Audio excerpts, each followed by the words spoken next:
আচ্ছা, বয়স? বয়স 38। এই ইন্টারভিউটা যে নেওয়া হচ্ছে, কেউ কি আপনাকে ফোর্স করেছে, না নিজের ইচ্ছেতে এই ইন্টারভিউটা দিচ্ছেন?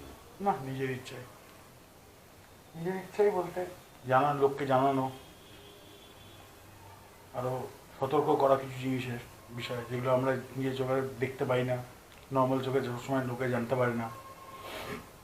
তারপরে আরও কিছু জিনিস যেগুলো আমরা আমাদের সঙ্গেই থাকে কিন্তু আমরা উপভোগ করতে পারি না, দেখতে পাই না, জানতে পারি না, তাদের সম্বন্ধে কিছুই জানি না বলতে গেলে। আচ্ছা।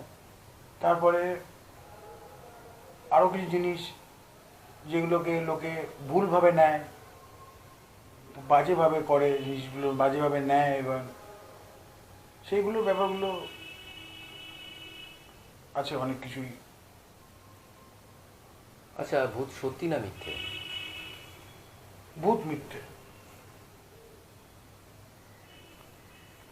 ভূত আপনাকে মিথ্যে ইন দ্য সেন্স বলতে চাই যে ভূত বলে কিছু জিনিস হয় না। হ্যাঁ, আপনি যদি বা আত্মা বলেন, যেটাকে আমরা ইংলিশে স্পিরিট বলি, সেটা নিশ্চয়ই আছে, অবশ্যই আছে। তো ভূত বলে কিছু হয় না, সেটা প্রমাণ আমি করতে পারবো না।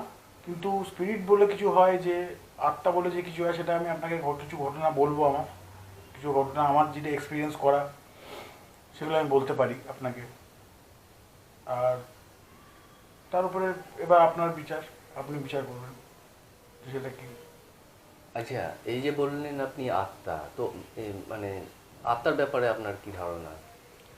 আত্মা একটা মানুষের একটা জান বলতে পারেন, যেটা আপনার একজন মরে যাওয়ার পরে সেটা ইনস্ট্যান্টলি চলে যায় না। সেটা কিছুক্ষণ, আপনার ধরুন 4-5 ঘন্টা বা 10 ঘন্টা বা 12 ঘন্টা ওরা আমাদের সাথেই থাকে। কেননা